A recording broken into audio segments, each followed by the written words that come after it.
Hey guys, welcome back. तो अब ये वाले वीडियो में दो कंपनीज की बात करेंगे जो डिफेंस स्पेस है, नेमली जेन टेक्नोलॉजीज और दूसरा है साइन डीएलएम। इनके क्वार्टर के नंबर्स आ गए थे। मैं एक्चुअली वेट करता इनका एक बार कॉन्फ्रेंस कॉल हो जाए बिकॉज नंबर्स खराब थे and I wanted to get a full clarity कि एसेंशियली इनके नंबर्स में जो डिसअपॉइंटमेंट है वो आ कहां से रही है एंड फ्यूचर के लिए आउटलुक क्या है, मैनेजमेंट का ग्रोथ के लिए गाइडेंस क्या है। बिकॉज इनके लिए बहुत बड़ा चैलेंज है, बीट साइन डीएलएम और जेन टेक्नोलॉजीज, ऑर्डर बुक में ग्रोथ ही नहीं है। साइन डीएलएम के तो पिछले 7 या 8 क्वार्टर से order book on declining trend पे है और जेन टेक्नोलॉजीज के भी ऑर्डर पिछले 3 क्वार्टर में कोई ऑर्डर ही नहीं मिला है। तो अनलेस जब भी ऑर्डर बुक वाली कंपनी होती है, इनकी अगर ऑर्डर बुक में अच्छी विजिबिलिटी या फिर ग्रोथ नहीं आएगी तो इनका रेवेन्यू में ग्रोथ को दिक्कत हो सकती है, राइट। तो यही पॉइंट्स पे आज हमारा पूरा डिस्कशन होने वाला है। मैनेजमेंट ने क्या गाइडेंस दिया है और फ्यूचर ग्रोथ पर्सपेक्टिव, तो वो भी आज हम डिस्कस करेंगे, ठीक है। तो चलिए शुरुआत करते हैं। पहले समझते हैं कि जेन टेक्नोलॉजीज के बिजनेस में इस क्वार्टर में क्या चैलेंजेस थे, ठीक है। अब जेन टेक्नोलॉजीज करता क्या है, तो इसेंशियली ये बनाता है दो प्रोडक्ट्स। इनके मेन प्रोडक्ट है ट्रेनिंग सिमुलेटर्स और दूसरा है एंटी ड्रोन सिस्टम्स। ये दो इनके प्रोडक्ट्स है जहां से अराउंड 90 to 95% का रेवेन्यू आता है। रिमेनिंग जो 5 to 10% रेवेन्यू है वो आता है एएमसी से। मतलब यही सेम इक्विपमेंट्स के लिए जो एनुअल मेंटेनेंस कॉन्ट्रैक्ट करता है यहाँ से आता है, ठीक है। अब ये दोनों सेगमेंट्स ये प्रोडक्ट्स बनाता है, सप्लाई किसे करता है, तो मेजोरिटी इसका जो डिपेंडेंस है वो इंडियन जो सर्विसेज है, आर्मी हो गया, नेवी हो गया, यहीं से इनके लिए रेवेन्यू आता है। डिपेंडेंस डोमेस्टिक मार्केट पे बहुत ज्यादा है, अराउंड 70% रेवेन्यू डोमेस्टिक से आता है, अराउंड 30% जो रेवेन्यू है वो एक्सपोर्ट मार्केट से आता है। तो ये स्प्लिट है इनका। अगर आप इनके क्वार्टर के नंबर देखें तो रेवेन्यू आया है अराउंड 152 करोड़ जो 53% से बड़ा है। 66 का एबिटा आया है, 42% की ग्रोथ है यहाँ पे। पैट हरा है अराउंड 40 करोड़ जो 30% से बड़ा है। एबिटा मार्जिन थोड़े कंप्रेस हो गए हैं, 38% जो 700 बेसिस पॉइंट से घटे हैं। पैट मार्जिन है 26% जो 500 बेसिस पॉइंट से घटे। तो अब अगर हम नंबर ऑन द सुपरफिशियल देखेंगे ना तो आपको लगेगा नंबर तो काफी अच्छे आए हैं। 50 अराउंड 50% का तो रेवेन्यू ग्रोथ है। पैट ग्रोथ भी अच्छा खासा 30% का आया है। मार्जिन का भी जो इनका नंबर है, इनका जो ओवरऑल गाइडेंस है कि एबिटा मार्जिन को हम 35% के ऊपर रखेंगे, पैट मार्जिन को 25% के ऊपर रखेंगे, ये उसको भी मेंटेन कर रहा है। तो क्वेश्चन आता है कि फिर दिक्कत कहाँ पे है। तो दिक्कत एक्चुअली आती है जब हम इनकी डिटेल्स में जाएंगे कि नंबर्स के रिलेटेड जो चेंजेस हो रहे हैं वहां पे हमको दिक्कत दिखेंगी। तो first point you will notice कि इनकी मार्जिन में काफी सारा कंप्रेशन हो गया है। EBITDA 700, PAT 500। अब ये क्यों हुआ है, तो now you will have to track and see कि ये पिछले क्वार्टर्स में अराउंड 250 टू 50 करोड़ के आसपास रेवेन्यू कर रहा है। तो इनकी जो यूटिलाइजेशन है वो अच्छा था, बट यहाँ पे इनका यूटिलाइजेशन थोड़ा कम हो गया है। 150 करोड़ का आपने कॉस्ट रेवेन्यू किया है on the same fix cost. तो फिक्स कॉस्ट तो कम होती नहीं, इसेंशियली आपका रेवेन्यू 150 करोड़ आया, वो ग्रोथ दिख रहा है 50% बिकॉज बेस स्मॉलर था। उस पर आपको 50% का ग्रोथ मिला है, 150 का रेवेन्यू आया है, बट ये सिक्वेंशियली घटा है। 250 करोड़ जहाँ पे आप कर रहे थे अब वहाँ पे 150 किया है। तो ये एक्चुअली फर्स्ट पॉइंट है कि जो फिक्स कॉस्ट है that is higher and on that आपको एक ऑपरेटिंग लेवरेज नहीं मिल रहा ना इसेंशियली। तो आप देखेंगे revenue growth is 50% but EBITDA and PAT का ग्रोथ कम है। तो दैट इज फर्स्ट पॉइंट जो प्रॉब्लमेटिक है।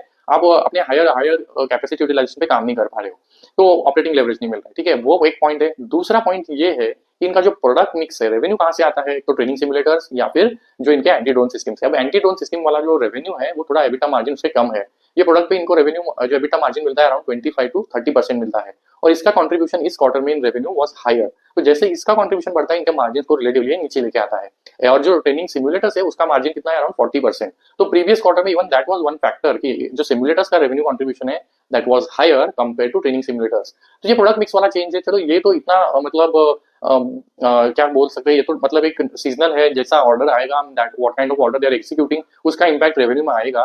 बट इसको नेविगेट करने के लिए इसेंशियली इनको हायर ऑर्डर चाहिए, जो सिमुलेटर्स वाले जो हायर मार्जिन वाला प्रोडक्ट है वहां पे।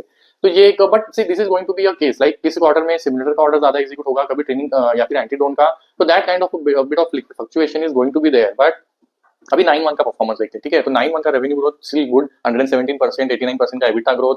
पैट ग्रोथ भी अच्छा खासा 93% का है और मार्जिन भी अच्छे हैं, 39% एबिटा एंड 28% पैट।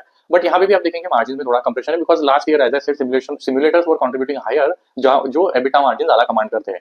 तो अब तक जो 9 मंथ का परफॉर्मेंस है इनका, दे आर स्टिल मेंटेनिंग जो इनका गाइडेंस है। तो इन्होंने क्या गाइडेंस दिया था रेवेन्यू के लिए, हम फाइनेंशियल ईयर FY25 के लिए 900 करोड़ का रेवेन्यू करेंगे। अब तक जो 9 मंथ का पूरे साल में से जो 900 का टारगेट है उसमें से 650 का रेवेन्यू इन्होंने कर लिया है। तो बचा कितना है, 250 करोड़ का रेवेन्यू करना है। तो ये क्या कर सकते हैं क्या, तो ऑर्डर बुक तो करंटली अराउंड 800 करोड़ का है जिसमें से एग्जीक्यूशन 500 करोड़ है, तो 250 ये कर सकते हैं। तो कॉन्फ्रेंस कॉल में इसेंशियली डिस्कशन यही पॉइंट्स पे हुआ। सी आपके पास ऑर्डर बुक है 800 करोड़ जिसमें से एएमसी वाला है 300, तो वो तो लॉन्ग टर्म है, उसको छोड़ दो, अब वो तो तुरंत आने नहीं वाला। बचा 500 करोड़ जो एग्जीक्यूशन वाला है, और 500 में से अगर 250 नेक्स्ट क्वार्टर में Q4 में जो करंटली चल रहा है उसमें कर लेंगे तो बचेगा कितना, 250 करोड़ जो नेक्स्ट पूरे FY26 के ऑर्डर बुक में आता है। तो अगर 250 करोड़ ये कर पाएंगे क्या, फर्स्ट क्वेश्चन इज दैट। तो इनके मैनेजमेंट ने कहा कि we are well on track, हम 250 करोड़ को अचीव कर लेंगे और पूरे साल का जो रेवेन्यू गाइडेंस है 900 करोड़ वो अचीव कर लेंगे। तो चलो ये तो वो करने का बात कर रहे हैं। अब जो सवाल आता है 800 करोड़ में से 500 एग्जीक्यूशन वाला ऑर्डर है, 250 आप इस क्वार्टर में करेंगे, आगे चल के क्या एग्जीक्यूट करेंगे और ऑर्डर ग्रोथ कहाँ, मतलब जो रेवेन्यू ग्रोथ है वो आएगा कहाँ से? बिकॉज इनके मैनेजमेंट का गाइडेंस क्या था, हम हमारे रेवेन्यू को 50% कैगर से ग्रो करेंगे, एवरी ईयर 50% नियरली ग्रो करेंगे। तो इस क्वार्टर में जब कॉन कॉल हुआ तो इन्होंने अपने स्टेटमेंट को थोड़ा सा टोन डाउन किया है।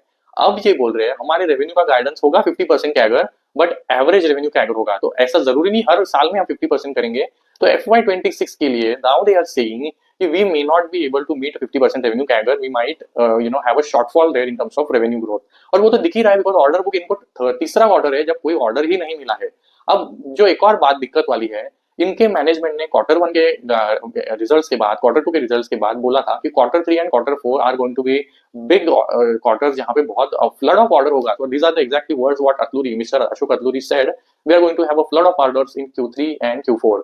बट Q3 के एंड तक इनको एक्सपेक्टेशन था आ जाएगा, जो नहीं आया है। अभी एक मैनेजमेंट क्या कह रहा है, अब इनका कहना है Q4 में ऑर्डर्स डेफिनेटली आएंगे, they will start coming, but they will spill over into FY26। तो FY26 के Q1 एंड Q2 तक इनको थोड़ा थोड़ा ऑर्डर्स मिलेगा। तो पाइपलाइन कितना है, तो टोटल पाइपलाइन जैसे इन्होंने लास्ट क्वार्टर में बोला था 1200 करोड़ का है, तो वही नंबर अभी भी बोल रहे हैं। और उसमें से जो 400 करोड़ एक्सपोर्ट मार्केट से एक्सपेक्टेड है एंड 800 करोड़ डोमेस्टिकली है। तो उसमें से कुछ ऑर्डर अभी Q4 में आएंगे, they are very hopeful, but कितना क्वांटम आएगा they are not sure based on the pipeline that they have build for. तो ये पहला दिक्कत है कि ऑर्डर आएगा भी तो कितना आएगा, what is the quantum, they are not sure. And even if something out of that 800 comes, क्या ये 50% रेवेन्यू कैगर को ग्रो करने के लिए अच्छी मतलब रिलेवेंट है, ग्रो कर पाएंगे कि नहीं, that is a big question mark.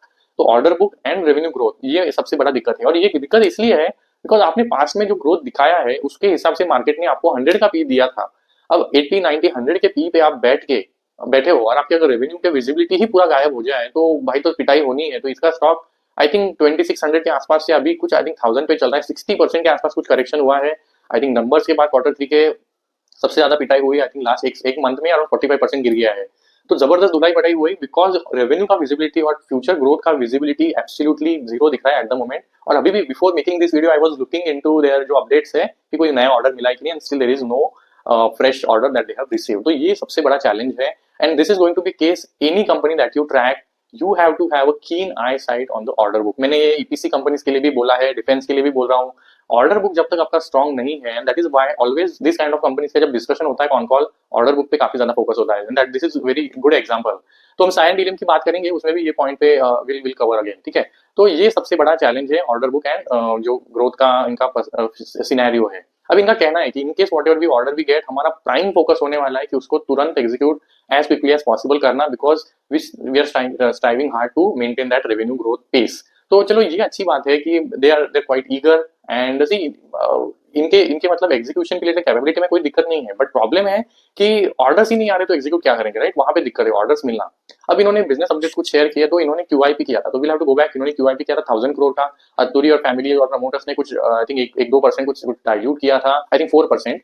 And उसमें से इन्होंने QIP के मनी को रेज करके अपने अभी करंटली रखा था बैंक में, उसको यूटिलाइज करना शुरू किया है। तो 2-3 एक्विजिशन इन्होंने ऑलरेडी अनाउंस कर दिए है। इन्होंने एक वेक्टर टेक्निक्स का एक्विजिशन किया है जो बनाता है ड्रोन में लगने वाले कंपोनेंट्स, इसेंशियली जो प्रोपल्शन सिस्टम होता है ड्रोन में लगने वाला, इन्होंने इंडिजिनियसली खुद से डेवलप किया है। अब जो करंटली काफी सारे जो ड्रोन प्लेयर्स है वो ये लगने वाले कंपोनेंट चाइना से मंगाते हैं। तो वेक्टर इज अ पायनियर जिसने अपना खुद का प्रोपल्शन सिस्टम बनाया है जो ड्रोन में यूज होता है। मल्टीपल इंजन, उसमें 2 स्ट्रोक 4 स्ट्रोक आइस इंजन है इसेंशियली ये। एंड इनका कहना है कि it is 30% more energy efficient, जो आपके ड्रोन की रेंज को बढ़ा देगा। तो अब ये करंटली सी इनका अभी कोई प्रेजेंस नहीं था ड्रोन के मैन्युफैक्चरिंग में, ड्रोन की पूरी मैन्युफैक्चरिंग की जो इकोसिस्टम में इनका प्रेजेंस नहीं था, but now they are getting into that as well. Drone का कंपोनेंट मैन्युफैक्चरिंग ये करने वाले हैं, जो ये प्रोपल्शन सिस्टम वगैरह है थ्रू वेक्टर टेक्निक, जो इन्होंने एक्विजिशन किया, 51% का इन्होंने स्टेक लिया है। तो ये now they are getting into that field. अब इस कंपनी का करंटली कोई रेवेन्यू नहीं है, इनके पास कोई आईपी भी नहीं है जो ये इनका टेक्नोलॉजी है, but they are filing that they might have some that IP may be going forward, but अभी तक इनका कोई रेवेन्यू नहीं है। तो अब तो आ गया है, बट उसको स्केल करना, उसको उसके रिलेटेड आपको ऑर्डर्स मिलना and then it translating into revenue is a different game. तो एक्विजिशन तो चलो ये हो गया है, तो ये एक है। इसके अलावा इन्होंने एक ARI applied research lab and applied research international, ये 2 एक्विजिशंस किए हैं जो एक डिफरेंट कैपेबिलिटी इनको देती है। तो इनका करंटली जो सिमुलेटर्स का बिजनेस है that was more focused towards army simulators, जो ग्राउंड फोर्सेस है उनको लगने वाले सिमुलेटर्स ये बनाते थे, ठीक है। अब ये जो सिमुलेटर्स पे फोकस करने वाले हैं थ्रू दिस एक्विजिशन इज जो नेवी के सिमुलेटर्स है, बिकॉज ये सिमुलेटर्स थोड़े अलग होते हैं एंड वो कैपेबिलिटी इनको चाहिए थी तो इन्होंने एक्विजिशन किया है। इसका जिक्र इन्होंने प्रीवियस क्वार्टर में किया था, Q2 के कॉन कॉल में, ठीक है, और मैंने आई थिंक ये हाईलाइट भी किया था। तो ये एक्विजिशन इन्होंने आई थिंक इसी को ध्यान में रखते हुए बोला होगा। तो now that company that they acquired, I think इसके लिए इन्होंने 100% एक्विजिशन किया है, 130 करोड़ का इन्होंने पेमेंट किया है। This company definitely has some revenue. तो इन्होंने इस कंपनी ने I think this year itself I think FY24 में 92 करोड़ एंड दिस ईयर में आई थिंक 100 करोड़ का रेवेन्यू करेगी, ऐसा इनका कहना है। EBITDA margin for this company I think around 15-16% and 12-14% का कुछ पैट मार्जिन है। Now that should ring a bell in your mind. अगर इस कंपनी को स्केल करते हैं, इसके मार्जिन अगर कम है तो क्या ये जेन के मार्जिन को भी नीचे लेके आ सकता है? तो obviously there was some discussion around that. तो पहले समझते कि ये एक्विजिशन हेल्प कैसे करने वाला है। नाउ ये कंपनी क्या करती है, सिमुलेटर्स बनाती है फॉर मरीन सॉल्यूशन, जैसे पोर्ट्स हो गया, कंस्ट्रक्शन हो गया, ऑफशोर हो गया, टर्मिनल्स हो गया। तो इनमें जो सिमुलेटर्स और असेसमेंट टूल्स लगते हैं ये सब ये बनाती है एंड ये जो सॉल्यूशन है ये सारे कमर्शियल है। तो ये कोई भी आर्मी नेवी को प्रोवाइड नहीं कर रहा है, ये कमर्शियल बेसिस पे सॉल्यूशंस प्रोवाइड कर रहा है। नाउ नेवी को सिमुलेटर्स प्रोवाइड करने के लिए आपको एक वेपन सिमुलेशन की कैपेबिलिटी उसमें ऐड करनी पड़ेगी, राइट? तो ये जेन टेक्नोलॉजीज के पास है। तो ARI से जो इन्होंने मरीन सिमुलेटर्स की टेक्निक ली है उसमें अपनी वेपन सिमुलेटर की टेक्निक को मर्ज करके ये परफेक्ट नेवी के लिए सिमुलेटर बना सकते हैं, ये होप के साथ और ये पूरे लॉजिक के साथ इन्होंने एक्विजिशन किया है। तो which is really good direction. ये इन्होंने एडजेसेंसी में अपने एंटर किया है। जो करंटली नेवी के रिलेटेड सिमुलेटर्स बनाते थे but that was a smaller scale, but now there scope for them to garner higher revenue from navy as well increases, and we know, right, I mean shipbuilding companies are definitely getting large orders and फिर ये simulators की requirement भी अगर आप अच्छे simulators with good capabilities बना सकते हैं तो they will definitely aid their revenue growth। तो ये इनका पूरा थिंकिंग के साथ इन्होंने इसको एक्विजिशन किया है और ये कंपनी तो चलो रेवेन्यू भी कर रही है, margin definitely are lower, but इनका कहना है कि as we scale though currently the margins are not up to the mark जो जिनके मार्जिन्स है, but world class simulators once you start making और जैसे इनका विजिबिलिटी बनेगा ये इनके मार्जिन्स को इंप्रूव करेंगे, यहाँ से they will improve from here on.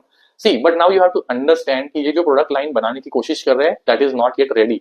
तो ये एक्विजिशन किया है, ये ट्रांसलेट होगा मरीन सिमुलेटर से ये नेवी सिमुलेटर्स तक बनाएंगे, वो स्टेज में आएगा, फिर वो डेमोन्स्ट्रेट करेंगे, फिर बिडिंग होगा, कभी तो जाके FY26-27 में ऑर्डर आएगा। तो it's going to take time. कोई भी जो एक्विजिशन किया है तुरंत कल जाके रेवेन्यू आने नहीं वाला है। तो this is again point you have to understand. 100 crore के आसपास तो चलो जो खुद का इसका ARI का रेवेन्यू है वो तो चलो आपके कंसोलिडेटेड नंबर्स में दिखने लगेगा, but still that is very small number, right? मतलब कंपेयर टू जो 900 करोड़ ईयरली अगर जेन टेक्नोलॉजीज करता है that is may be hardly 10%। But ठीक है, एक्विजिशन से इनको कैपेबिलिटीज मिल रही है। तो होगा क्या, करंटली जो ये बिडिंग करते हैं ऑर्डर्स के लिए इनको रेस्ट्रिक्ट रहना पड़ता है आइदर सिमुलेटर्स या फिर एंटी ड्रोन सिस्टम्स। अब ये ड्रोन के रिलेटेड जो ऑर्डर्स अगर आएंगे, रिवाइव होंगे, जो अपना डिफेंस सेक्टर है वहां पे ऑर्डर रिवाइवल होगा, तो ड्रोन के रिलेटेड ऑर्डर्स आएंगे तो वेक्टर के थ्रू कुछ इनको बिजनेस मिल सकता है, या फिर मरीन के रिलेटेड कुछ ऑर्डर्स आते हैं तो ये जो ARI एक्शन किया उसके रिलेटेड कुछ, तो बेसिकली इनका जो प्रोडक्ट पोर्टफोलियो उसको एक्सपांड करने में ग्रोथ मिलेगा, बेनिफिट होगा। तो वो वहां जाके डिफरेंट जगह में बिडिंग कर सकते हैं, ऑर्डर्स के लिए स्कोप बढ़ता है। तो that is essentially a point. तो company is doing things in right direction. ऐसा नहीं है कि company is not doing things in appropriately और what is needed, they are exactly doing what is needed from a company. But सिर्फ दिक्कत ये हुई ना कि इनका मैनेजमेंट जो मिस्टर अशोक अतलूरी साहब है अपने बिजनेस वालों के बहुत पैशनेट है, मतलब आदमी को innovative breakthrough world class solution से प्रोवाइड करना चाहते हैं, टेक्नोलॉजी पे और पूरे जो पेटेंट्स है वहाँ पे इनका फोकस रहता है कैपेबिलिटी डेवलप करने में, which is all good. But as an investor while you are investing in a company, आपके लिए जरूरी क्या है कि कंपनी नंबर्स पे डिलीवर करे, जो प्रॉमिस किया है उसको डिलीवर करे। सी आप आपने 50% के अगर के नंबर को प्रॉमिस किया था, अपने उसको अंडर डिलीवर करने के आप स्टेज पे है, राइट? मतलब आप बोल रहे हैं इसेंशियली, और इन्होंने क्लियरली बोला। तो if you listen to this audio, any guidance on FY27 and 26, because you said your order book is getting shifted but you're still hopeful, but guidance wise do you think you'll meet the 50% CAGR expectation for FY26? So FY26, if there is any shortage, we given the current situation, we think there will be some shortage. We are very sure that that will be filled up in FY27. So you're saying it will just move into FY27, but your overall guidance will remain the same. Absolutely. In again, I say, I use this figure. It's going to be average CAGR of 50%. We still stick by that. You will notice here they are saying we are definitely not going to meet 50% maybe on yearly basis. हम उसको average कर रहे हैं and FY26 might be a weaker or maybe a slower year for us. तो ये उसने खुद ने एक्सेप्ट किया है। तो see, this is essentially over promise and under deliver. Now they have revised it downwards. We will now see how they are even able to meet what they are currently saying. So we'll have to track that. But overall order book is a big question mark. कैसे बढ़ेगा, we'll have to still see. अब ये इतनी पिटाई के बाद थोड़ा सा अपना बेस बनाने की कोशिश कर रहा है, but it is very tricky situation to now decide if you have to really enter, because revenue का ग्रोथ आना चाहिए। नाउ पॉजिटिव क्या है, इफ यू हैव हर्ड, जो एक दो दिन में कुछ डेवलपमेंट्स हुए हैं, बिकॉज ट्रम्प के जो प्रेशराइजेशन हो रहा था फ्रंट साइड पे हमारे साइड से, आपको इक्विपमेंट्स लेने, ये लेने, तो there was a thought process कि अगर गवर्नमेंट अपना डिफेंस बजट का जो भी एक्सपेंडिचर है, अगर ये यूएस से चीजें लाने में F-35 या फिर जो भी लाने में अगर पूरा पैसा खर्च कर देगा, तो जो डोमेस्टिक बिजनेस पे इसको खर्चा करना है, डिफेंस कंपनीज को ऑर्डर्स देने, उसके लिए पैसा कहाँ से आएगा? डिफेंस बजट तो एक फिक्स अमाउंट है, या फिर थोड़ा I think compare to last year कुछ 9% का ग्रोथ डेफिनेटली है, बट फिर वो डिविडेंड स्प्लिट हो जाता है, तो जो डोमेस्टिक डिफेंस कंपनीज है उनकी ग्रोथ का क्या? तो दिस वाज बिग क्वेश्चन। तो उसमें डिफेंस सेक्टर का एक बयान आया है, तो दे हैव सेड कि we are going to increase the procurement from local defence players. तो विच आप you will see after that statement itself stock market में जो डिफेंस कंपनीज है उनके नंबर्स में उनका जो स्टॉक परफॉर्मेंस था नेक्स्ट डे इंप्रूव हो गया था। तो that is essential. I mean आपको जो लोकल मैन्युफैक्चरिंग कंपनी पूरे, मतलब नॉट जस्ट जेन टेक्नोलॉजीज या फिर साइन डीएलएम, बीएल, एचएल, इनको भी order definitely are more expected. तो इन दैट डायरेक्शन अब ये डिफेंस सेक्टर का जो स्टेटमेंट आया है which is very confidence boosting. And if I think Rajnath Singh ji ने भी already mention किया था, because this year is going to be transformative for defense our sector. So we'll see ये orders में कैसे translate होता है, because that is essentially very important. तो पूरा अगर summarize करें Zen Technologies के लिए ना, तो इनका quarter numbers खराब हुए in terms of margin, एक तो बात है, और दूसरा है कि order visibility is very big challenge. तो मैनेजमेंट पैशनेट होना अपने बिजनेस के बारे में is one thing, but at the end उसको नंबर्स में ट्रांसलेट करना, ग्रोथ लाना बिजनेस में, कंपनी में ग्रोथ आना is what investor is looking from you, right?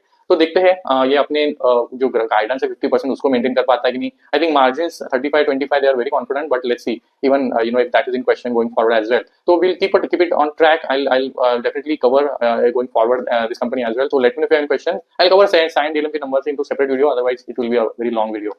So see you in the next video. Let me know if you have any questions. Thank you so much.